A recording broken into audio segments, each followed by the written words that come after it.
Yon mga kabayan, mga kalingap, welcome back sa ating munting YouTube channel at ating munting Facebook page. Magandang araw po, panibagong araw, panibagong mission na naman, panibagong vlog na naman. Ito po ang inyong lingkod, 1TV Vlogs, at samahan nyo kami ngayon pong araw na ito.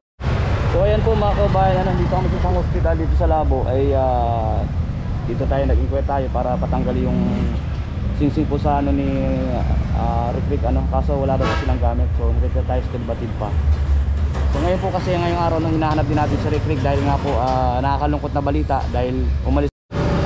So ayan po mga kabayan, matapos natin doon sa hospital kanina, nag-inquire tayo about doon sa pagpapaputol po ng singsing po ni Rick dahil kung napansin niyo po sa last na video natin doon nung pinakita ko sa inyo daliri niya, mapuputol na po dahil po doon singsing nung pumauna at namamagana yung daliri niya. So inuulit ko po nung nakakalungkot na balita dahil si Rick po ay nawawala na naman mga kabayan. So ngayon naghahanap kami sa kanya dahil nga iniwanan namin siya doon sa bahay kay Lama para asikasuhin siya. Umalis po kasi pagkatapos nung pumunta po tayo sa Metro Manila. Dito po natin siya natatagpuan parati sa ilalim ng puno na ito. Ayan.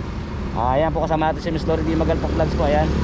Yung time po mission namin dito kasi sa Tanay naman po may mission naman si Miss Lori doon kay Juana ay naka 1 week po kami dito sa Camarines Norte ngayon.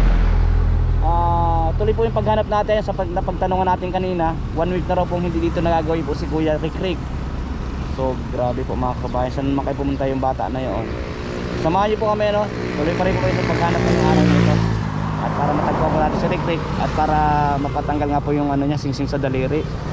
At sunod po natin yung mission doon, ipapacheck up natin si Rick mga kabayan. Sana huwag na siyang umalis ulit pag natagpuan natin. So samahan niyo kami mga kabayan.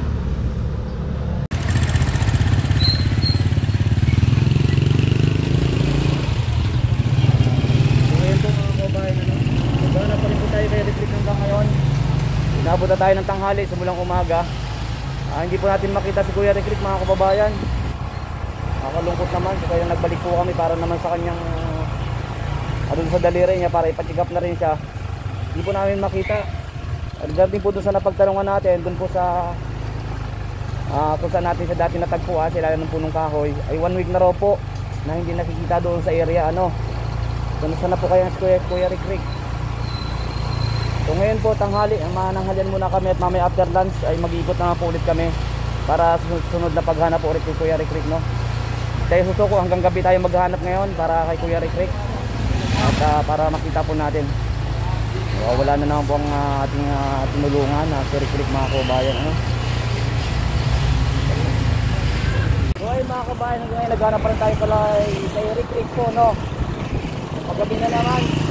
So halos naikot na po namin itong buong Labo. So siguro mamaya o bukas hindi pa tayo ng dahil, baka nandun na po si Kuya Rick. Baka na-pick up na ito ng puting van. Ito pambira Hindi po talaga namin makita mga kababayan. Nagtanong-tanong po kami dito, hindi na po ma-identify yung mukha niya kasi iba na po kasi ng itsura ko, di ba? Wala na, hindi na ganun puro pintura. So wala na. Punta na po kaya si Kuya Rick Kawawa naman yun, yung kamay niya maputo dahil singsing. Pumunta lang kami ng Manila, di namin makita si Rick. Kaya saan punta mga kabayan. Dito pa rin po kami sentro ng Labo. Halos lahat po ng sulok dito sa Labo na ikot na po namin mga kabayan. Wala talaga, wala rin nakakita sa kanya. So dito muna ako, tatay muna ako ng luto. Katumama ako ay mamili na rin tayo, mamili tayo ng pera. Yan po mga kababayan ay ulit na po kami ngayon may alabas kami ulit pero kung hindi namin makita mamaya si Rick so bukas po ulit mga kababayan. Tayo makapahinga na rin muna ngayon pero mamayang gabi po sabi ko lalabas pa rin kami para mag-ikot at malay po natin baka makita namin si Rick. So kami titigil hanggang di namin nakikita si Rick. Kaya nga po kami bumalik agad dito dahil po ang mission namin kay Rick hindi pa tapos mga kababayan. Kasi bigla naman po nawala sa lahat ng tinatambayan niya possible na makita siya na pag nagtanong-tanong po kami wala po talaga hindi po namin makita kaya sayang mga kababayan. Ito may wala nang sabi mga kababayan Di po namin sa susubuhan hanggang makita namin si Rick mga kababayan. Maraming salamat sa inyo pong lahat, sa lahat ng nanonood ng ating vlog, sa ating paghahanap din. Inuulit ko, halos lahat ng kali dito sa Labon napasok na po namin. Itong way na to, ito yung pinaka main road no. Lahat talaga din, mga kabayan. Maraming salamat sa inyo pong panonood. God bless to everyone. Love you all. Peace. Alright.